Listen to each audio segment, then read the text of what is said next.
Apocalypse 2, 4 à 5. Mais ce que j'ai contre toi, c'est que tu as abandonné ton premier amour. Souviens-toi donc d'où tu es tombé. Répands-toi et pratique tes premières œuvres. Sinon, je viendrai à toi et j'ôterai ton chandelier de sa place, à moins que tu ne te repentes. La version Parole de vie traduit ainsi. Mais j'ai un reproche à te faire. Tu n'es même plus comme au début. Souviens-toi, tu avais bien commencé et puis tu es tombé. Change ta vie et agis comme tu agissais au début. Si tu ne changes pas, je vais m'approcher de toi et je vais enlever ta lampe de sa place. Amen. Dans ce texte, le Seigneur s'adresse à une église qui a perdu son premier amour. Il s'agit de l'église d'Éphèse. On voit combien hier, elle était remplie d'amour pour son Seigneur et pour les autres. Elle aimait Dieu, elle aimait les autres. Et on voit comment le Seigneur a loué cette église pour sa persévérance, pour sa bonne attitude envers le faux enseignement et même envers le faux enseignant, le faux docteur. Il refusait les faux enseignements, le faux docteur. Elle a persévéré malgré les épreuves, mais c'est une église qui avait perdu son premier amour. Elle n'aimait plus le Seigneur comme au début. Et Dieu l'interpelle en disant, souviens-toi, verset 5, souviens-toi, souviens-toi. N'oublie pas, tu avais bien commencé et puis tu es tombé. Tu as bien commencé et puis tu es tombé. Sinon, continue en disant, change ta vie et agis comme tu agissais au début. Il y a même un avertissement qui vient, si tu refuses de changer, je viendrai à toi et j'enlèverai ta lampe de sa place. Vous savez, au début de la marche avec Dieu, on remarque que généralement, comme c'était le cas pour cette église, et même comme on le voit dans Acte 2, 41 jusqu'à 47, que le croyant éprouve une grande joie à passer du temps avec Dieu dans la prière, dans la lecture de la parole de Dieu, dans la communion entre frères. C'est vraiment une joie. Le croyant aime l'église. La régularité aux activités de l'église les caractérise. On peut se remarquer que le croyant est rempli de compassion. Compassion pour les perdus. Compassion pour ceux qui souffrent. Compassion pour ceux qui sont dans le besoin. Il est prompt à répondre aux besoins des autres. Il pleure lorsque les autres pleurent. Il prie même pour eux. Il est rempli de compassion pour les perdus. Il ne peut pas fermer sa bouche lorsqu'il est en face de ceux qui ne connaissent pas le Seigneur. Il est tout feu, tout flamme. On peut aussi noter qu'il peut pardonner sans difficulté. Il comprend les autres. Il vit dans l'humilité, dans le contentement et même dans l'attente du retour de Christ. Il sait que bientôt, le Christ va revenir. Il le sait et il attend le retour de Christ. Il respire la crainte de Dieu. Il respire la sainteté. Il rompt même avec les relations litigieuses. Il s'affectionne aux choses d'en haut, aux choses de l'esprit. Il est obéissant. Il est soumis à Dieu. Bref, un grand amour pour Dieu remplit son cœur. Et ça, ce sont des éléments importants pour la vie chrétienne. Mais malheureusement, après un temps, ou à un moment donné de sa vie, toutes ces valeurs, ou plusieurs d'entre elles peuvent même s'étioler. Et désormais, on peut remarquer des antivaleurs. Et même, comme je l'ai dit, des signes du sommeil spirituel en lui. Malheureusement, on voit par exemple la tolérance du péché. Il commence à tolérer les péchés. Il accepte dans sa vie, ou même autour de lui, des choses dont il sait bien qu'elles sont contraires à la pensée de Dieu. Il les accepte. Au fait, il commence à mener une vie de compromis, Il sait bien que ceci ou cela est mauvais, mais il se plaît à le pratiquer. Il commence à tolérer le péché. Des choses que hier on refusait de pratiquer, on commence à les pratiquer. Donc, au fait, il retourne dans ce qu'il a vomi. Et Pierre note un élément dans ce sens, dans 2 Pierre 2, 22. Pierre dit, ceux qui connaissent Jésus-Christ, notre Seigneur et notre Sauveur, ont abandonné les mauvaises influences du monde. Ils ont tout abandonné. Ils ont changé. Ils aiment Dieu d'un amour fort. Ils ont abandonné, mais ils peuvent se laisser reprendre et se laisser vaincre par elle. Ils peuvent se laisser. Ils peuvent. Ça peut maintenant arriver que hier on était tout feu, tout flamme, mais que aujourd'hui que l'on soit, n'est-ce pas, froid. Ils peuvent se laisser reprendre et se laisser vaincre par elle. Alors, leur situation est finalement bien pire qu'avant. Ils ont connu le chemin qui mène à la justice, mais ils ont abandonné les commandements de Dieu qu'on leur avait appris. Ils ont connu, mais après ils ont abandonné. Dans ces cas, qu'ils ne connaissent pas ce chemin, il aurait mieux valu. Maintenant, ce qui leur est arrivé montre la vérité de ces proverbes. Il y a un proverbe donc qui dit « Le chien mange de nouveau ce qu'il a vomi ». On a vomi hier des choses et aujourd'hui, on vient encore les manger. Et le cochon qui vient d'être lavé recommence à se rouler dans la boue. Ah, mes frères, ça arrive. Peut-être que c'est déjà le cas pour vous. Il y a une tolérance du péché. Il y a une vie de compromission. On peut juguler avec des chiffres dans l'entreprise alors que l'on sait que c'est mauvais. Comme ça me plaît, comme ça m'apporte un certain intérêt. Et je l'ai fait. Je l'ai fait. Compromission. Compromission. Un autre élément que l'on peut remarquer après le relâchement du zèle. On n'est plus zélé pour Dieu comme avant. Il n'y a plus de zèle. Alors que Jésus disait, les ailes de ta maison me dévorent. Mais lui, les ailes ne les dévorent plus. Il n'y a plus un grand intérêt pour les choses de Dieu. Plus des ailes. Alors que Paul dit clairement dans Romains 12, 11, ayez du zèle et non de la paresse.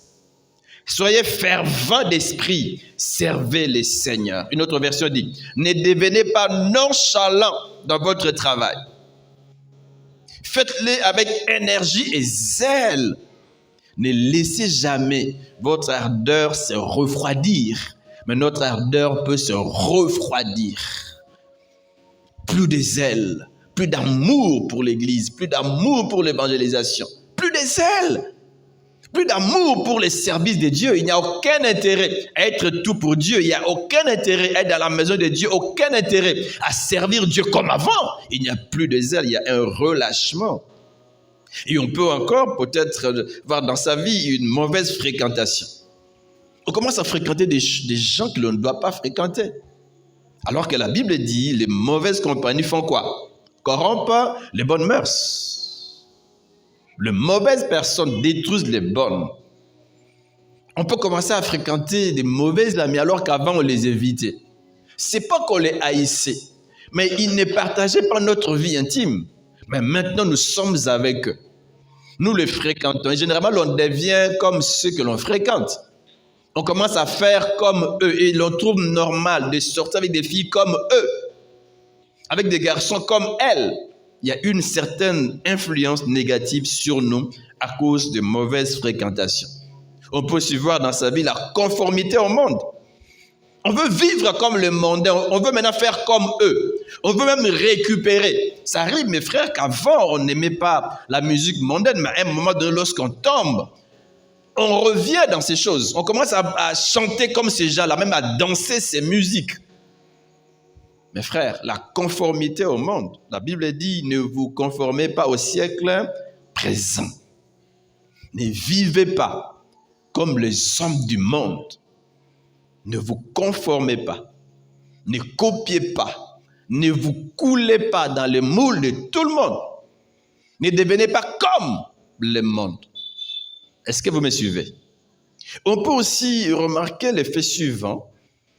Il devient difficile de prier, en tout cas pour lui. Il devient difficile de prier, de lire la Bible, d'aller régulièrement à l'église, même de partager la parole de Dieu avec les autres.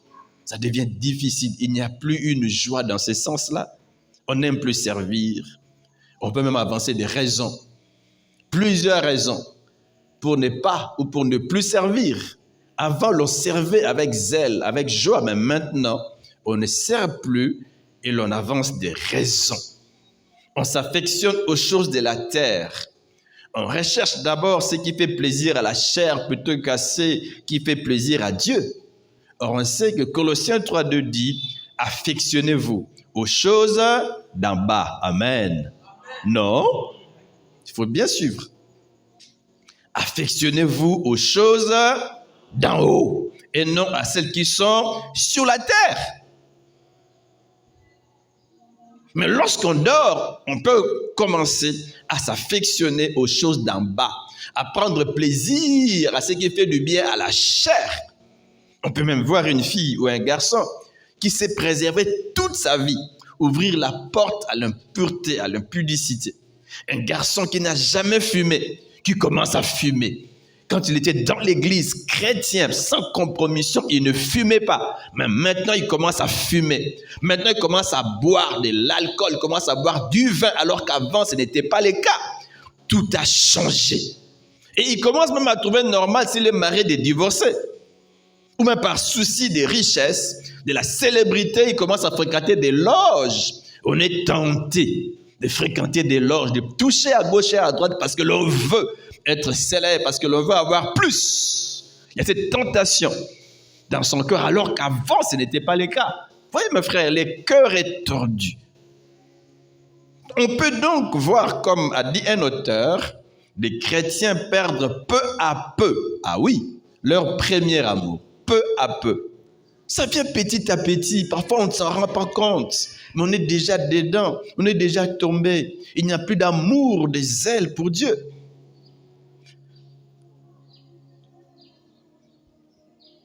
Donc on peut voir des chrétiens perdre peu à peu leur premier amour, leur zèle, leur joie, pour se laisser prendre dans l'engrenage des affaires, de la politique ou des plaisirs et de la mondanité. Peu à peu, on peut se laisser prendre dans ces choses. Donc de manière générale, le Seigneur peut éprouver des craintes, exprimer des craintes, comme ici, d'Apocalypse 2, 4, 5, et même déjà comme dans Hébreux 10, 25. Commençons par Hébreux 10, 25. L'apôtre écrit à ces chrétiens en disant « N'abandonnons pas nos assemblées comme certains qui ont pris l'habitude de ne plus venir. » Ah voilà. Certains ont déjà pris de l'habitude, ça devient normal. Avant, c'était anormal de s'absenter. Maintenant, c'est normal. Même si je ne viens pas, c'est normal. Ça ne me dérange pas. Ou même si je ne suis qu'un chrétien des dimanches, je ne viens que les dimanches. Généralement, les gens qui ne viennent à l'église que les dimanches ont du mal à être debout, à être bien réveillés. Généralement. N'abandonnons pas nos assemblées comme certains qui ont pris l'habitude de ne plus venir. Au verset 32, il est dit ceci. Rappelez-vous donc les premiers temps, c'est-à-dire après votre conversion. À peine aviez-vous été éclairés de la lumière de Dieu que vous avez eu beaucoup à souffrir. Mais vous avez tenu bon. Des gens qui ont tenu bon, on parlera d'eux, ces chrétiens hébreux. Ils ont tenu bon dans la souffrance, mais après, ils se sont relâchés. Et l'apôtre dit, rappelez-vous les premiers temps, rappelez-vous. N'oubliez jamais comment vous avez commencé avec Dieu. Comment vous avez persévéré malgré la souffrance. Alors, revenez à votre zèle d'autrefois. Revenez. D'Apocalypse 2, 4 à 5, c'est les textes que nous avons lus. Dieu dit, mais ce que j'ai contre toi, j'ai quelque chose contre toi. C'est vrai que tu es ceci, tu as fait cela, mais j'ai quelque chose contre toi. C'est que tu as abandonné ton premier amour. Tu l'as abandonné. Souviens-toi donc d'où tu es tombé, verset 5. Répands-toi et pratique tes premières œuvres. Sinon, je viendrai à toi et j'ôterai ton chandelier de sa place, à moins que tu ne te repentes. Une autre version. Mais j'ai un reproche à te faire.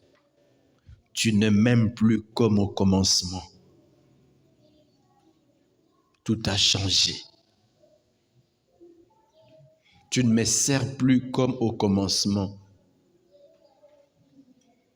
Il n'y a plus de joie dans ton cœur de t'approcher de moi, de ma parole, de parler de moi aux autres.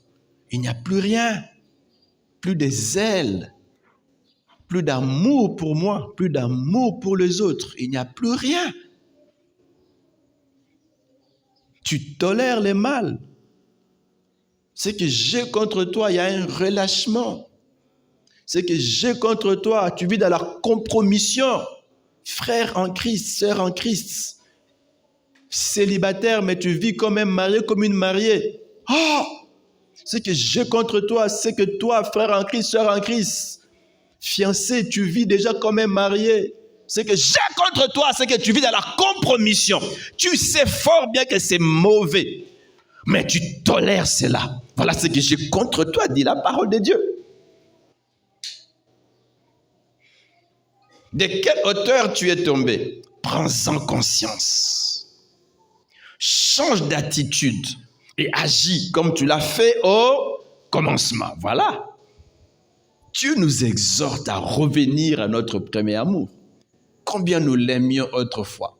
Prêt à tout donner. Donner notre temps, notre amour, même notre argent pour l'œuvre de Dieu. Une autre version dit ceci. J'ai cependant un grief contre toi. Tu as abandonné ton premier amour. Tu ne m'aimes plus comme au début. Tu ne m'aimes plus. C'est un sérieux problème lorsqu'une femme se rend compte que son mari ne l'aime plus comme au début. Au début, il lui était facile de dire à son épouse « je t'aime ». Au début, il lui était facile de passer du temps avec elle, de parler ensemble, de sortir avec elle. Au début, elle était pour elle facile de témoigner de l'amour pour son mari, de se donner même entièrement à lui, mais maintenant ce n'est plus le cas. Tu ne m'aimes plus comme au début. Vous savez, parfois, Dieu a mal dans son cœur, très mal. Tu ne m'aimes plus. Il sait mesurer les degrés de notre amour pour lui. Il sait mesurer les degrés de notre amour pour les autres. Il le sait. Au dehors, on peut être, en guillemets, plein de zèle. Au dehors. Mais au dedans, Dieu dit, tu ne m'aimes plus comme au début. Votre amour des uns pour les autres s'est relâché. Peut-être que hier, tu aidais sans problème, mais tu n'aides plus les autres comme avant. Ah, allons, rappelle-toi de quelle hauteur tu es tombé. Rentre en toi-même, rentre, examine ta vie. Comment tu étais il y a 2 ans, il y a 3 ans, 5 ans passés. Il y en a qui sont ici depuis le début de l'église. Mais essayez un peu de voir votre vie au début, le zèle que vous aviez tout au début. Plusieurs d'ailleurs au début servaient, mais aujourd'hui vous ne servez plus. Pourquoi?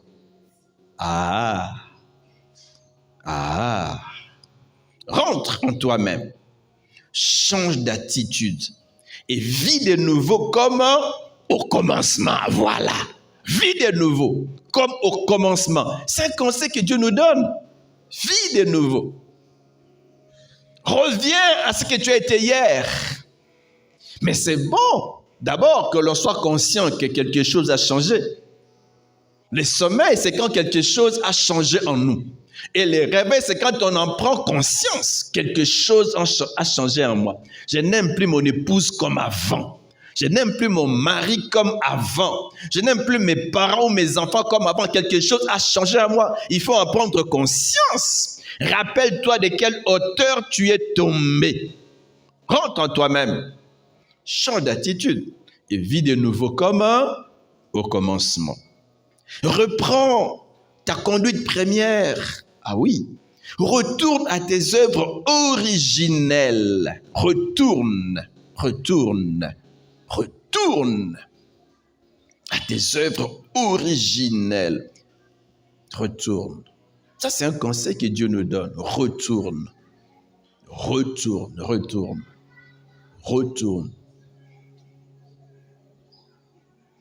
Qu'est-ce qui a fait que tu ne sois plus ce que tu as été avant, au début de ta foi ou à un moment donné de ta vie? Qu'est-ce qui fait que tu ne fais plus ce que tu faisais pour Dieu avant, à l'église, au travail, à l'école, à l'université et ailleurs? Qu'est-ce qui a changé dans ta vie? Dans ta relation avec Dieu? Dans ta relation avec les autres? Qu'est-ce qui t'empêche d'aimer comme tu aimais avant? Dieu dit retourne. Reprends ta conduite première. Retourne à tes œuvres originelles. Si tu ne changes pas, j'agirai. Je viendrai et j'ôterai ton chandelier de sa place actuelle, à moins que tu ne rentres en toi-même et que tu ne changes. Ce que Dieu veut, c'est que nous puissions changer. Changer. Une autre version dit ceci. Souviens-toi donc d'où tu es tombé. Repens-toi. Sinon, j'ôterai ton chandelier de sa place, à moins que tu ne pratiques tes premières œuvres. Reviens à tes premières œuvres. Reviens à ton zèle d'autrefois. Reviens. Dieu peut t'aider. Si tu veux vraiment revenir, il est prêt à t'aider. Qu'est-ce qui a changé dans ta vie? Il y a eu peut-être un faux pas dans ta vie et peut-être que ton cœur te juge, mais Dieu ne te juge pas. Tout ce qu'il veut, c'est que tu acceptes que quelque chose a changé. Ce qu'il attend de toi, ce qu'il attend de moi, c'est que nous venions devant lui en disant, Seigneur, quelque chose a changé dans ma vie. Seigneur, je me répands. Je ne suis plus ce que j'ai été avant. Je n'aime plus comme j'aimais avant. Je n'ai plus une bonne attitude vis-à-vis de toi, vis-à-vis de l'Église, vis-à-vis de ta parole, vis-à-vis des autres, comme avant. Quelque chose a changé dans le sens négatif. Aujourd'hui, je viens. Seigneur, fais quoi? Change-moi. Est-ce que vous me suivez? Une dernière version. De quelle hauteur tu es tombé? Prends-en conscience. Change d'attitude et agis comme tu l'as fait au commencement. Ah oui. Qu'est-ce qui a volé ton zèle? Si tu refuses de changer, je viendrai à toi et j'enlèverai ta lampe de sa place. Mes frères, revenons à notre premier amour. Revenons à nos premières œuvres avant. Revenons. Que Dieu bénisse sa parole dans nos cœurs ce matin. Est-ce qu'on peut s'élever dans la prière? Lèvons-nous, mes frères. Lèvons-nous.